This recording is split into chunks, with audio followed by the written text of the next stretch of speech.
नमस्कार मित्रांनो. मीन राशीचा सर्वात महत्त्वपूर्ण ग्रह मंगळ, जो की मीन राशीचा भाग्येश पण आहे, धनेश पण आहे, जो की मीन राशीच्या पंचम स्थानात भ्रमण करणार आहे डिसेंबर महिन्यामध्ये. मात्र तो दिनांक 7 तारखेला वक्री होणार आहे. याचप्रमाणे मीन राशीचा जो स्वामी आहे गुरु, तो सुद्धा मीन राशीच्या तृतीय स्थानात भ्रमण करतो आहे. मात्र तो वक्री असणार आहे संपूर्ण डिसेंबर महिन्यामध्ये. हे ग्रह आणि बाकीचे जे ग्रह आहेत त्याचे जे प्रभाव परिणाम आहेत, हे मीन राशीवर ते कशा प्रकारे असणार आहेत, या सर्व संदर्भातली खुलासेवर चर्चा आपण या व्हिडिओमध्ये करणार आहोत. सुरुवातीला आपण चर्चा करू की तुमचं जे स्वास्थ्य आहे मानसिक आणि शारीरिक हे नेमकं कशा प्रकारचं असेल. जसे की मीन राशीचा स्वामी म्हणजे तुमच्या राशीचा स्वामी जो गुरु आहे तो तुमच्या तृतीय स्थानामध्ये भ्रमण करतो आहे आणि तो वक्री असणार आहे.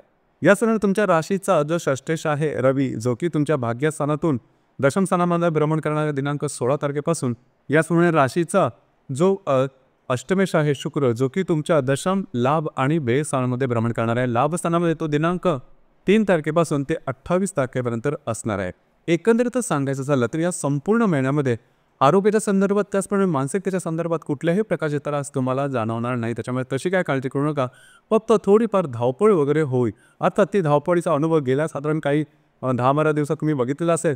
पुढच्या साधारण 17-18 दिवसामध्ये थोडासा जाणवेल. परंतु काळजी करू नका, तुम्हाला मानसिक किंवा शारीरिक असे कुठलेही त्रास होणार नाही.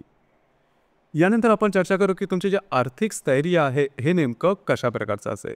जसं की तुमच्या राशीचा जो धनेश आहे मंगळ, जो की तुमच्या पंचमात भ्रमण करतोय, तो वक्री आहे. राशीचा जो अष्टमेश आहे शुक्र, जो की तुमच्या दशम लाभ आणि व्ययात भ्रमण करेल. आणि लाभेश जो आहे शनी, जो की तुमच्या व्यय स्थानामध्ये भ्रमण करतो आहे.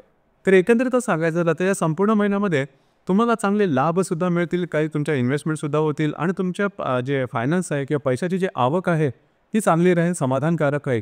फक्त एकच गोष्ट आहे जी की तुमच्या राशीचा थोडासा वीक पॉईंट आहे, ते म्हणजे खर्च. खर्चावरती नियंत्रण ठेवणं गरजेचं राहील. अनपेक्षित अवाजवी खर्च या महिन्यात करू नका. काही गोष्ट महत्त्वाची आणि तुमचे खर्च होण्यासारखे आहे, त्याच्यामुळे थोडीशी काळजी घ्या. खर्च तुमचे व्यवस्थित होत आहेत त्याकडे लक्ष देणं गरजेचं राहील. दुसरी महत्त्वाची गोष्ट म्हणजे जर का तुम्ही शेअर मार्केटमध्ये ट्रेड करत असाल तर नीट विचारपूर्वक ट्रेड करा. कारण या संपूर्ण महिन्यामध्ये जवळजवळ जो मंगळ आहे तो वक्री असणार तुमच्या पंचमामध्ये. त्यामुळे तुमचे अंदाज चुकण्याची शक्यता जास्त आहे आणि अतिप्रमाणात तुम्ही भावनेच्या आहारी जाऊन गोष्टी चुकीच्या करण्याची किंवा तुमचे जे ट्रेड्स आहेत ते चुकीचे होण्याची शक्यता राहील. कारण तुमची जी रास आहे ही बऱ्याच प्रमाणात भावनात्मक आहे आणि सगळ्यात महत्त्वाचं म्हणजे 7.5च्या प्रभावाखाली ती हळूहळू जात आहे. तर या संदर्भात काळजी घ्या. भावनेच्या आहारी जाऊन मोठी रिस्क शेअर मार्केटशी संबंधित या महिन्यात घेऊ नका. याचप्रमाणे गृहसौख्याबद्दल सांगायचं झालं तर तुमच्या राशीचा जो चतुर्थेश आहे बुध, जो की तुमच्या भाग्यस्थानामध्ये भ्रमण करतोय 16 तारखेनंतर तो मार्गस्थ होणार. तो वक्री होता आतापर्यंत. साधारण गेल्या 15 दिवसामध्ये तुम्ही बघितलेले असेल की घरातले ज्या व्यक्ती आहेत, खास करून तुमच्या वयापेक्षा त्यांच्या आरोग्याच्या संदर्भातले काय त्रास जाणवून येते किंवा त्यांच्याबरोबर मतवैचित्र डिफरन्स ऑफ ओपिनियन ज्याला म्हणतो, तशा प्रकारचे तुम्हाला काय अनुभव आलेले असतील. काळजी करू नका. या महिन्याच्या साधारण 18-19 तारखेनंतर यामध्ये बऱ्याच प्रमाणात सुधारणा दिसून येईल. सगळ्यात महत्त्वाचं म्हणजे तुमच्या मानसिकतेमध्ये बऱ्याच प्रमाणात सुधारणा दिसून येईल आणि घरातले जे व्यक्ती असेल त्यांच्याबरोबर जे इंटरॅक्शन असेल ते सुद्धा बऱ्याच प्रमाणात नॉर्मल झालेले दिसून येतील. याचप्रमाणे लव्ह लाईफबद्दल सांगायचं झालं तर तुमच्या राशीच्या पंचमामध्ये मंगळ जो आहे तो वक्री होणाऱ्या दिनांक 7 तारखेनंतर. आणि इथे मंगळ हा वक्री मार्गी करून तो तुमच्या पंचम आणि चतुर्थ स्थानामध्ये असणार. तर सगळ्यात महत्त्वाचं म्हणजे जर तुम्ही कोणाच्या रिलेशनशिपमध्ये असाल तर या महिन्यामध्ये वादविवादाचे प्रसंग निर्माण होतील आणि ते टोकाचे सुद्धा होतील. ब्रेकअपपर्यंत सुद्धा परिस्थिती जाऊ शकेल. या संदर्भात तुम्हाला अतिशय काळजी घेणं गरजेचं आहे. छोट्यातली छोटी गोष्टसुद्धा खूप मोठी वेळ आणि त्याचे परिणाम थोडेसे निगेटिव्ह किंवा टोकाचे वगैरे होऊ शकतील. काळजी घ्या. ज्या गर्भवती महिला आहेत म्हणजेच मीन राशीच्या ज्या गर्भवती महिला आहेत त्यांनी स्वतःच्या आरोग्याकडे लक्ष देणं गरजेचं राहील. अचानकपणे काही त्रास जोरदारपणे डोकं वर काढू शकतील, त्याचे प्रभाव पण तुम्हाला दिसू शकतील. नजरेत बघण्यासारखे असे या संदर्भात डॉक्टरी इलाज करणं अतिशय आवश्यक राहील. याचप्रमाणे जे विद्यार्थी वर्ग आहे त्यांनी स्वतःच्या कार्यकर्तृत्वावरती लक्ष द्या. तुम्हाला जास्त प्रयत्न एफर्ट देणं गरजेचं आहे. कारण हा जो मंगळ वक्री मार्गी असणार आहे तर साधारणतः डिसेंबरपासून एप्रिलपर्यंत असणार. तर साधारण हा परीक्षेचा मोसम आहे, तर तुम्हाला थोडंसं जास्त एफर्ट देणं गरजेचं राहील. त्याचप्रमाणे तुमचं वैवाहिक जीवन याबद्दल सांगायचं झालं तर तुमच्या राशीचा जो सप्तमेश आहे बुध, जो की तुमच्या भाग्यस्थानामध्ये भ्रमण करतोय 16 तारखेनंतर तो मार्गस्थ होणार आहे. तर साधारण गेल्या 15 दिवसामध्ये तुम्ही बघितलं असेल की तुमचे जे वैवाहिक जोडीदार आहेत त्याच्यावर थोडंसं मतवैचित्र, थोडेसे वादविवाद वगैरे तुम्ही अनुभवलेले असते किंवा त्यांच्या आरोग्याच्या संदर्भात सुद्धा काही त्रास तुम्हाला जाणवले असते. तर या महिन्याच्या 17-18 तारखेनंतर याच्यामध्ये बऱ्याच प्रमाणात सकारात्मक सुधारणा दिसून येईल. याचप्रमाणे वैवाहिक जोडीदाराबरोबर आपले बाहेर फिरायला जाण्याचा योग सुद्धा संभवतो. याचप्रमाणे कार्यक्षेत्राच्या संदर्भात सांगायचं झालं तर तुमच्या राशीचा जो दशमेश आहे, कर्मेश आहे, गुरु जो की तुमच्या तृतीय स्थानामध्ये भ्रमण करतो आहे आणि हा जो गुरु आहे हा गुरु वक्री आहे. त्याचप्रमाणे तुमच्या दशम स्थानामध्ये 16-17 तारखेनंतर रवी सुद्धा येणार आहे. खास करून जे तुमचं कार्यक्षेत्र असेल त्या संदर्भात थोडेसे स्ट्रेस टेन्शन तुम्हाला या दरम्यान जाणवते. म्हणजे ते तुम्ही गेल्या महिन्यामध्ये नोव्हेंबरमध्ये सुद्धा अनुभवले असेल. थोडंसं धावपळ वगैरे जास्त करावी लागेल. मात्र या महिन्यात एक चांगली गोष्ट आहे की तुमच्या कामाचं ॲप्रिसिएशन होईल. म्हणजे तुमच्या कामाला दाद दिली जाईल, त्यांना प्रोत्साहन दिलं जाईल, कौतुक केलं जाईल तुमच्या कामाचं. ही गोष्ट खूप महत्त्वाची आहे. तुमचे सहकर्मी असेल त्यांच्यामुळे सुद्धा तुम्हाला चांगली साथ संगत या महिन्यामध्ये उत्तम प्रकारे लाभेल. त्याच्यामुळे तशी काही काळजी करू नका. यानंतर आपण चर्चा करू की ग्रहयोग आहे त्याचा प्रभाव परिणाम डे टू डे लाईफमध्ये तुमच्या राशीवर कशा प्रकारचे असणार आहे. तर साधारण दिनांक 2 तारखेला हर्षल आणि शुक्राचा त्रिकोण योग होणार आहे. हर्षल जो की तुमच्या तृतीयात भ्रमण करतोय, शुक्र तुमच्या लाभात भ्रमण करतोय. दोघांचा त्रिकोण योग अतिशय शुभफलदायक आहे. काही खास तुम्हाला लाभ मिळू शकते. मित्र परिवाराकडे बाहेर फिरायला जाण्याचा योग संभवतो. अचानक काही लाभ मिळतील. काही महत्त्वपूर्ण गुंतवणूक सुद्धा या दरम्यान होऊ शकेल. याचप्रमाणे दिनांक 4 तारखेला शनी आणि रवीचा केंद्र योग होणार आहे. शनी जो की तुमच्या व्ययस्थानामध्ये भ्रमण करतोय, जो रवी भाग्यात भ्रमण करतोय. दोघांचा केंद्र योग.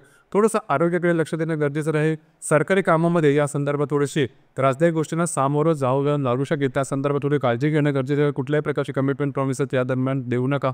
महत्त्वपूर्ण काम भविष्याच्या संदर्भात या दरम्यान आरंभ करू नका किंवा त्या संदर्भातल्या योजना सुद्धा ती घेऊ नका. याचप्रमाणे दिनांक 7 तारखेला शनी आणि बुधाचा केंद्र योग होणार आहे. कागदोपत्री व्यवहारामध्ये सांभाळा. तुमचे जे वैवाहिक जोडीदार असेल त्यांच्या आरोग्याच्या संदर्भातली काळजी घेणं साधारण 7 तारखेच्या आसपास थोडंसं महत्त्वपूर्ण आहे. याचप्रमाणे दिनांक 12 तारखेला मंगळ आणि शुक्राचा प्रतियोग होणार आहे. मंगळ जो की तुमच्या पंचमात भ्रमण करतोय, वक्री आहे. त्याच्याबरोबर तुमच्या लाभस्थानातला जो शुक्र आहे हा प्रतियोग करणार आहे. हा जो ग्रहयोग आहे थोडा महत्त्वपूर्ण आहे.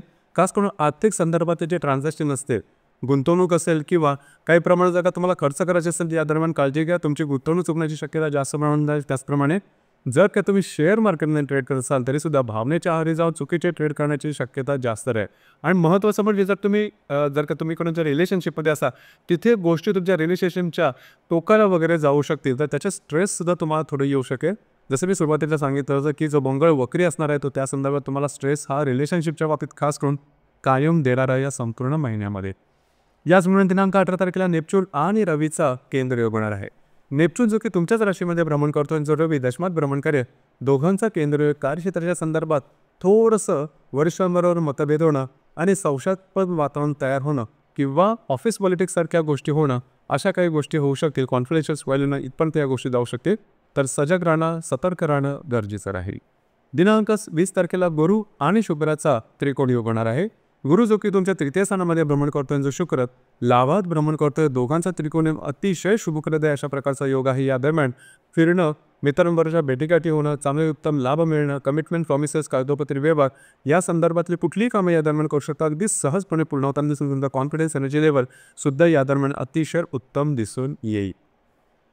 दिनांक 27 तारखेला शनी आणि बुधाचा केंद्र योग होणार आहे. शनी जो की तुमच्या व्ययस्थानामध्ये भ्रमण करतोय, जो बुध तुमच्या भाग्यात भ्रमण करेल. दोघांचा केंद्र योग थोडंसं तुमचा ताण आहे, मानसिक ताण, याच्यामध्ये थोडंसं वर गेलं. या दरम्यान कुठल्याही प्रकारची नवीन कामाची मात्र सुरुवात करू नका. दिनांक 28 तारखेला हर्षल आणि शुक्राचा केंद्र योग होणार आहे. हर्षल जो की तुमच्या द्वितीय स्थानामध्ये भ्रमण करेल. जो लाभातला जो शुक्र आहे हा केंद्र योग करणार आहे. आर्थिक संदर्भात थोडी काळजी घ्या. तुमचे स्पेंडिंग, खर्च किंवा गुंतवणूक यावर थोडीशी नजर ठेवणं गरजेचं राहील. मित्रपरिवाराबरोबर सुद्धा खास करून छोट्या मोठ्या गोष्टींवर वादविवादाचे प्रसंग निर्माण होतील. अर्थात हे वादविवाद अगदी थोड्या प्रमाणात असते. या महिन्यातली 2 अमावास्या येत आहे या महिन्यामध्ये. एक आहे 1 तारखेला आणि दुसरी आहे ती 30 तारखेला आणि जी पौर्णिमा आहे ती 15 तारखेला आहे. अमावास्या आणि पौर्णिमेच्या दरम्यान रविचंद्राचं आकर्षण थोडंसं जास्त असतं पृथ्वीकडे.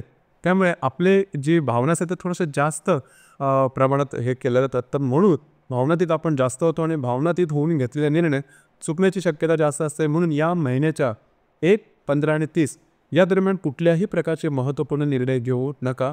कमिटमेंट प्रॉमिसेस, कागदोपत्री व्यवहार किंवा वादविवादात जाऊ नका. तर मित्रांनो, हे होतं मीन राशीचं डिसेंबर 2024 करताचं संपूर्ण राशीकार. धन्यवाद.